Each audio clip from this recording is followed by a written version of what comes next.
Hello and welcome back to Down to the Tyre. Today I'm joined by a fellow motorsport podcaster who works with his university radio station to host a podcast with the racing team at the university.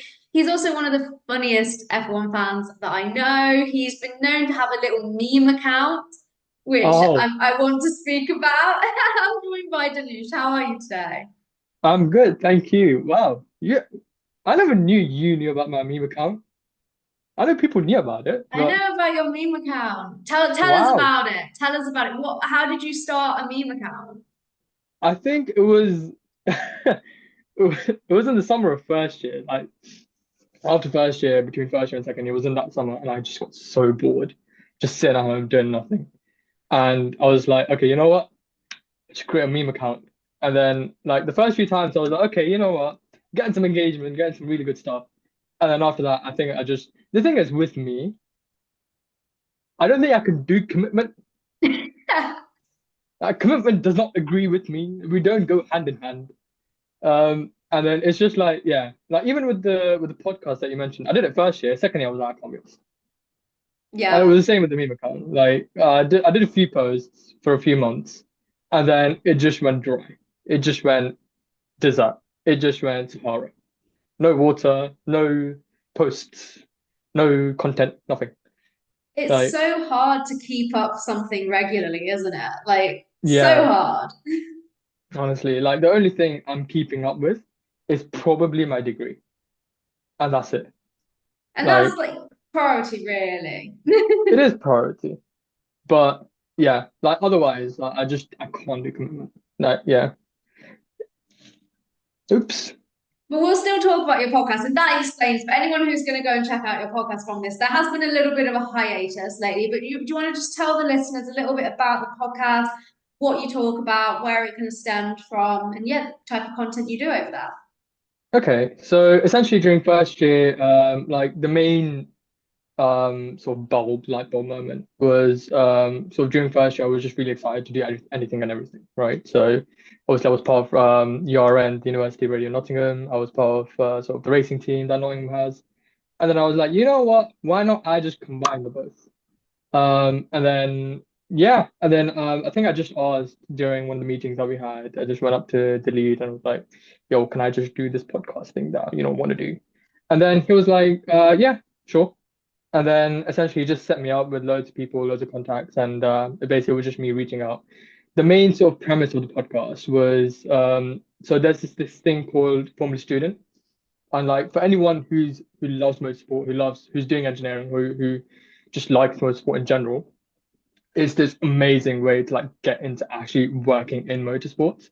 Because like essentially Formula Student, it was set up by a few, I think I forgot who it was, but it was set up by um a few F1 engineers. I think one used to work for McLaren and one for Williams. I don't know. I forget. But essentially they set it up, and essentially it's a way for students to get into motorsport. Is basically you spend a whole year building a Formula style single seater car, open wheel racing car from scratch. The main thing is the chassis should be different. Everything else, sort of aero, everything else, bodywork can be the same as last year, but chassis should be different. And like every year, the team comes up with new ways to build it. I think this year they're trying to build a carbon fiber monocoque. I think last year it was a aluminium framed chassis. So this year they're going up leaps and bounds. And essentially they take it, they build it, and they go Silverstone in July. And I think it's like overall, it was a really great experience. And basically, the whole podcast is documenting the whole journey. Sort of talking about the different. So I spoke to different leads of different teams. So I've spoken to someone who does electrical part of it because the car's electric. So I've spoken to someone who's in charge of the motors, the gearboxes. It's a bit weird to have gearboxes. I didn't really understand that. As an electric car, why do you have gearbox? But essentially just all that stuff. And then I spoke to we have a race engineer now. We didn't have one before, but I've spoken to the mech guys, basically engineers. But then again, if you're sort of anyone who's listening to this, if you're a uni student and if your uni has a racing team, most probably it should. I think the only uni that doesn't is King's, which is a bit weird. But essentially. just go join. It doesn't matter what you do, right? It doesn't matter what course you do, what degree you do. If you do, because I do econ, right? I am nowhere near engineering.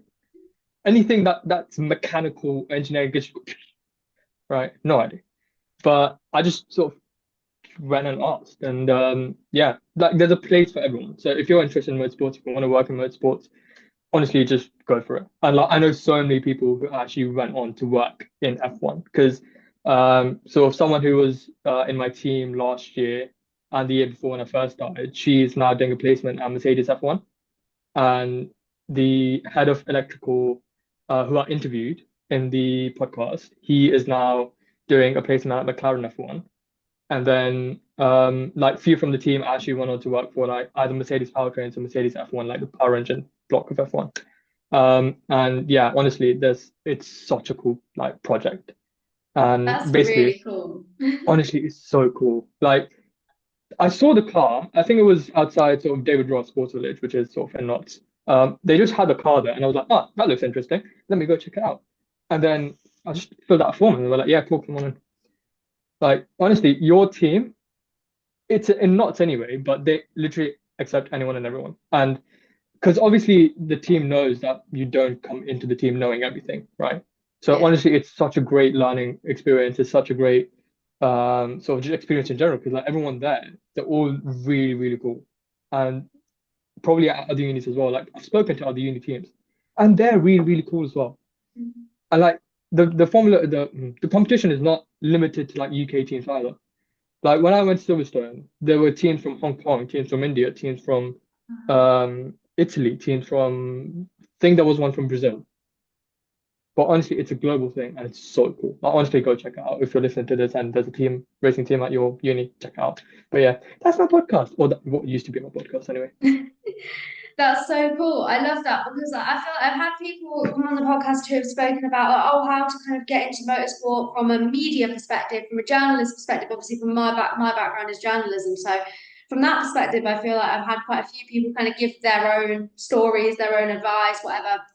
But from the actual like being involved in the team perspective, I feel like I've not really had anyone speak on that side of it, which is really interesting because I feel like it's motorsport. I always say this, but motorsport is such like a question mark about how you get into it because there's no one path really. So just hearing paths that are available to people, I think is so useful. And I feel like I should also mention for the listeners that we met at uni. I went to Uni of Nottingham as well, and that's our origin story. So yeah, it's it's really cool to hear about like obviously we both went to Nottingham and there's some really cool opportunities there, but it's really cool to hear that there's really great opportunities across not just even just across the UK but across the world like that. That's awesome. Yeah, like honestly, because the whole Formula Student experience is not because there's Formula Student UK, there's Formula Student in like Europe, which is in Germany, Austria, and like elsewhere. And like honestly, it's a very international brand, Formula Student, right? There's one in the US, there's one in sort of Middle East, there's one in Asia.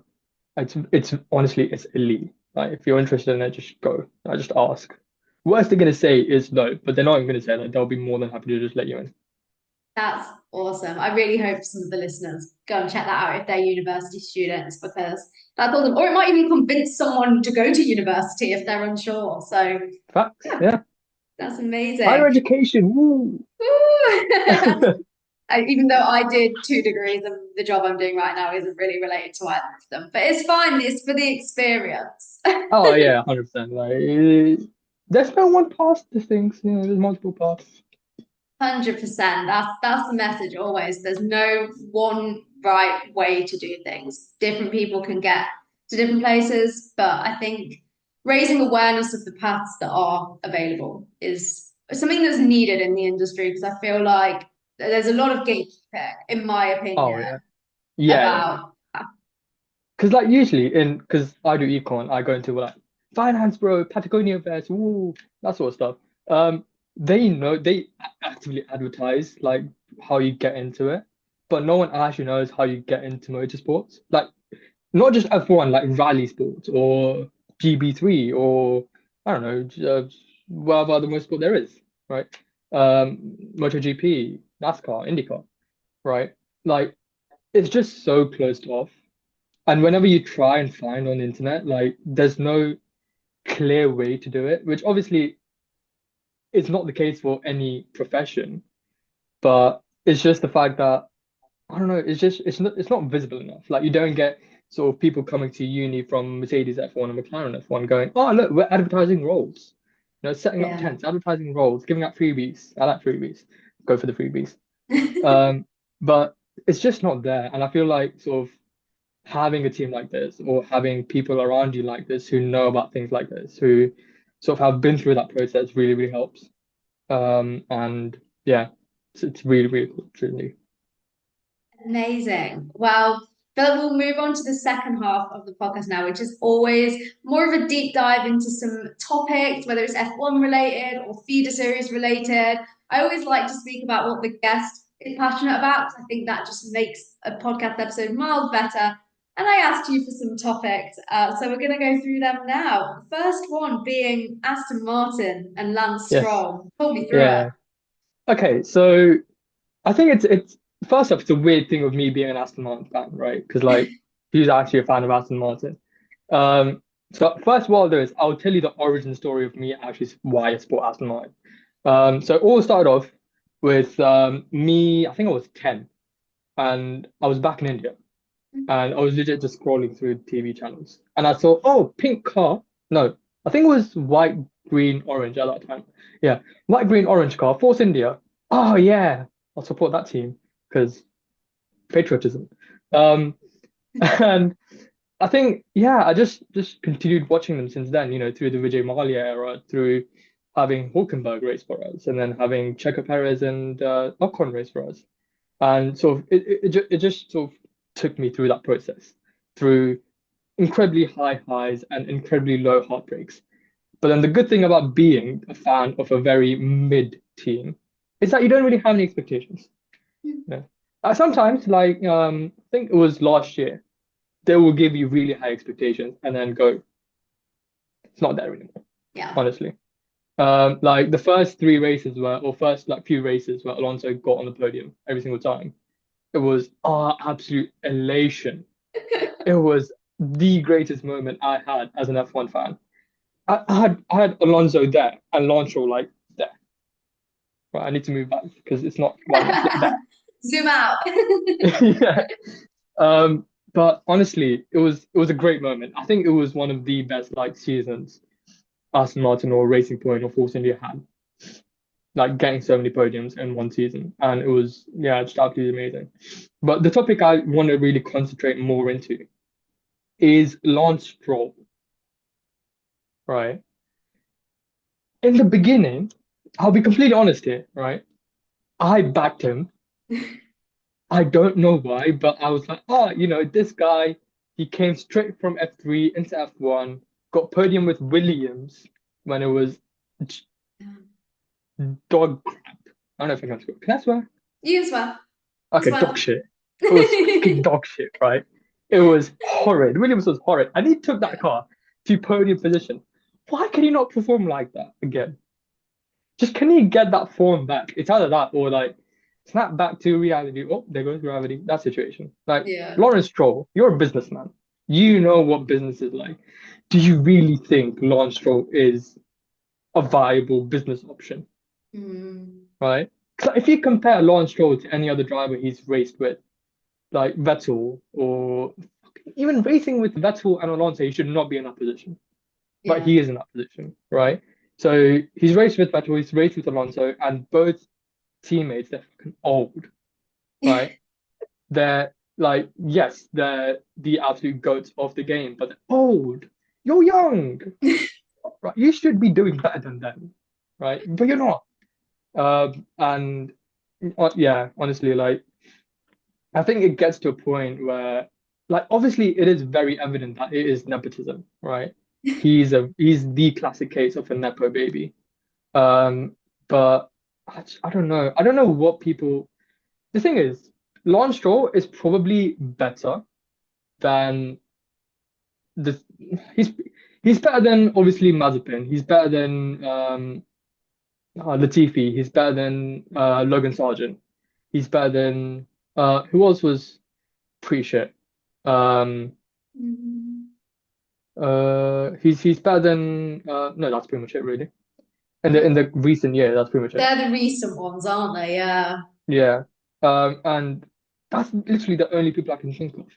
Every other driver could do so much better than Lance Stroll, and I feel like at some point, like once you get the uh endurance 24-hour Le Mans or like the LMP series, that racing team of Aston Martin going, take Lance Stroll away from F1, put him into that car. Like I know, Lawrence, you still want, your son to drive for your team. Let him not drive for F1. Maybe let him drive for, 24-hour Le Mans or just endurance races because he will do pretty well. Like any F1 driver who goes on from sort of F1 to racing Le Mans almost always wins. Can't speak, but almost always wins. Yeah.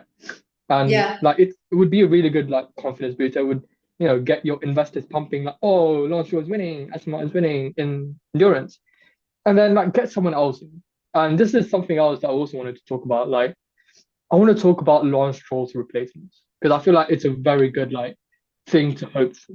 It's a very good vision to have. Maybe a little light at the end of the dark tunnel because it's a very dark tunnel. Like the gap between Lawrence Stroll and his teammates is huge. I don't remember the last time I think Lawrence Stroll got on the podium was P3, and that was with Racing Point. And since then, he hasn't done anything close to that performance. And like it just gets so frustrating as an Aston Martin fan. Like, come on, just a little bit of a change. But I've had three drivers on my list to replace Lance Stroll. One is obviously Felipe Drugovich, because the driving he did in F2 when he won the F2 championship was absolutely elite. And I think the team that he raced for wasn't that good either. It wasn't definitely wasn't like one of the top three. Like, he wasn't supposed to win a championship in that car. No. And the fact that They're he always did, like middle of the yeah. table, really. Yeah. So the fact that he did so well in a car that horrid is sort of it's testament to the fact that he's got skills to pay the bills, right?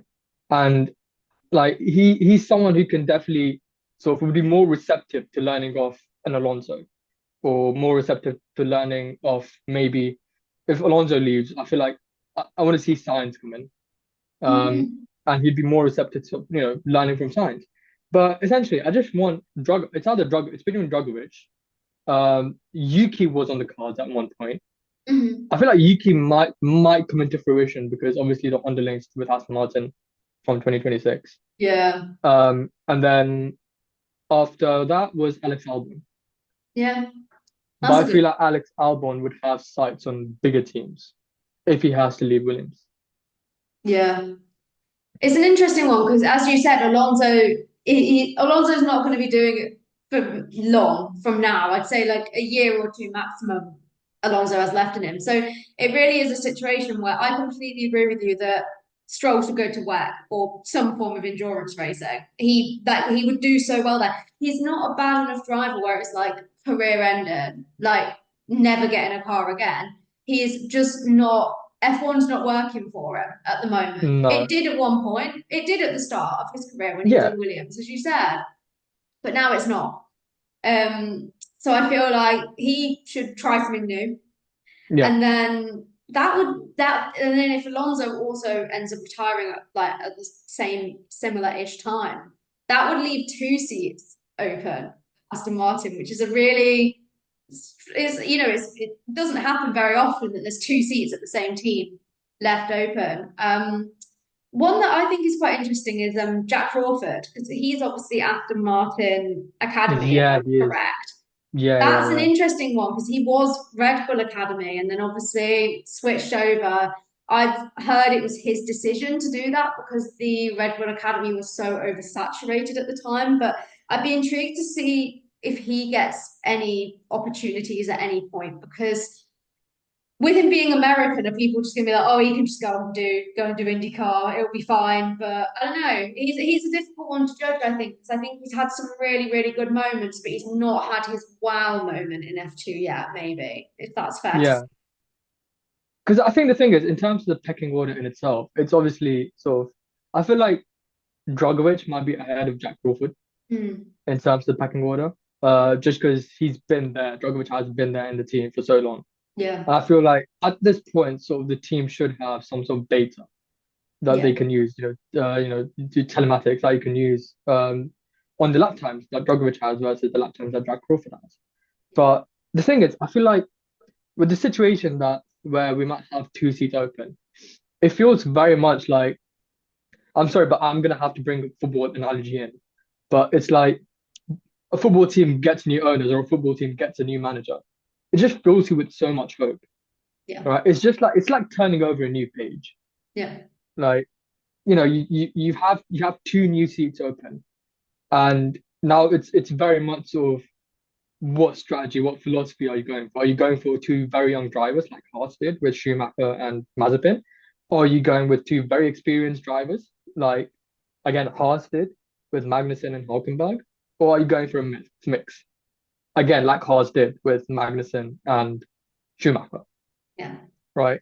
And I feel like it would be very beneficial to have like a mix, just because it's weird. Because do you know the game Motorsport Manager? Yeah. Yeah. Okay, so the game Motorsport Manager, I have this tactic where I keep a driver until he wins a world championship. So essentially, you know how in Motorsport Manager you have like you can have your own academy as a team, Yeah. right? Yeah.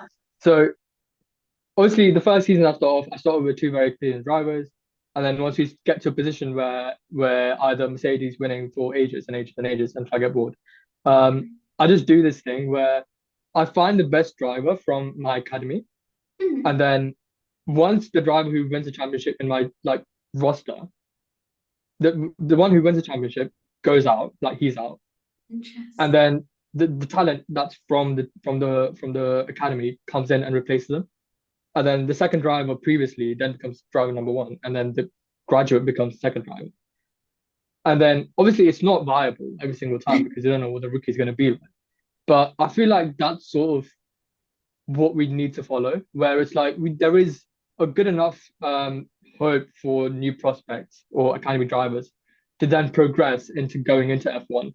And then there's also this mix of having a very experienced driver Mm. in the team that the academy graduate can learn from. Obviously, they need to be really receptive to what they're telling them, but it's just that sort of having that good mix between a young driver and that can drive for you for the next 10 years or something, and a really experienced driver that the young driver can learn from is sort of what we need. So my dream sort of Aston Martin lineup would probably be Drogovic, just because he follows my strategy, my philosophy that I use in a game. And it would probably be Science. Because Mm. like, but the thing is, Science has a 1 year contract with Williams. And I think he has a clause where he can break off that contract if a team comes for him or something, or Mm. if a big team comes. I don't know if that's the Yeah. clause, but or maybe I was just like, because I had this train of thought where I'm like, oh, he's had this 1 year contract because if another big team comes for him, you can just move after a year. Um, Yeah. but he has that 1 year contract, and I feel like eventually when Audi becomes a thing, or when sort of a new team comes in, or so if there's a seat open in one of the big teams, like Carlos Sainz is going, Yeah. right? So Carlos Sainz is probably not a good sort of, it's not viable, I feel like. But Mm. there's no one else that attracts me as much as Carlos Sainz does because in his racecraft, he's so good. Mm. Like I, I sometimes compare him to Alonso in his racecraft because he's so experienced. He works so hard. Like I think a few like team principals have said as well. Like Carlos Sainz works really hard. He comes into the factory every day. He just bangs out on data. He sort of he works on himself. He knows what he wants from the car, and that's basically what Alonso is, right? He knows everything. He's really good tactically. He's really good strategically, and basically Carlos Sainz has been making all strategy calls for Ferrari anyway. Yeah. So I really really like Carlos Sainz, and I hope he comes to Aston Martin, but that's not going to happen. And then after that, who might be a replacement for Carlos Sainz? I don't know. I haven't thought that far. I mean, with how Colapinto is performing at Williams, they'd be kind of stupid to not be thinking, well, if Science does get an opportunity somewhere else after this year, it means they can bring Colapinto in for a full-time seat. And while obviously they're very lucky to have Carlos at Williams, and I do think he's going to do a very good job there. But also the fact that they've got someone in their own academy who is doing so well in F1 at the moment. We're obviously recording this just after he's got more points at Kota. And I just kind of feel like they must be thinking like, obviously they tried it with Sargent, they tried promoting someone from within their academy, and it didn't quite work out in that instance. But clearly now this one, it is working out as far as we've seen so far. Like Colapinto's doing such a good job, really. I think it's fair to say. So I almost feel like they might. If I was Williams, I wouldn't be regretting signing Carlos because, as you said, he's an amazing driver. I'd be regretting not having space to sign Colapinto as well, just because I feel Yeah. like he deserves a seat. It's so obvious. So if Sainz wants to move somewhere after a year, I think that would almost work out quite well for Williams in a sense. Yeah. Because I think at the moment, Carlos Sainz coming in is, I feel like once the season's over, it will be a very sort of bittersweet moment for Colapinto. Yeah, Because if he continues doing as well as he's doing now and goes into Abu Dhabi with the same form, he'll feel like I've done everything I can do. I've put out my best performances, and I'm still not going to have a seat next year. And if I was Colapinto, I'd be gutted, yeah, right? But then again, he came into the job knowing that's going to happen. So I think the sweet moment will be for him that I've got the experience. I've been able to go out, race in F1, get the experience, get the feel the crowd, get the crowd vibes in, and then actually like perform at the pinnacle of motorsports, right? yeah. And obviously the bitter moment will then be, well, I'll see you next year, sort of thing. But yeah, I feel like Carlos Sainz having a 1 year contract, I think it was smart from both sides, where I think for them, like I think they knew that Colapinto was going to do bits, Yeah. and they knew that Carlos Sainz is a really good driver to have in their roster, because like the wealth of knowledge he brings is integral for Williams, because Carlos Sainz knows exactly how a car should go. He knows exactly how to push a car to the limits, right? And just the way Albon has been performing, he's been performing more than the car is allowing him to, right? He's putting the car in places it doesn't deserve to be. And I feel like Carlos Sainz is going to come in and do the same job, right? And yeah, as you said, I mean, Colapinto, it will be a bittersweet moment for him, but hopefully after a year, he'll have the seat back. And yeah, fingers crossed for him. Fingers crossed. I guess the other way it could go is what if Carlos Sainz completely like dominates and Albon's left in the dust? Like what if Carlos almost does so well that they decide actually we're going to try and keep Carlos and they decide to let go of Albon? Then I guess your theory of Albon to Aston Martin could work as well. I'll take him any day. Yeah, I'll take Albon any day.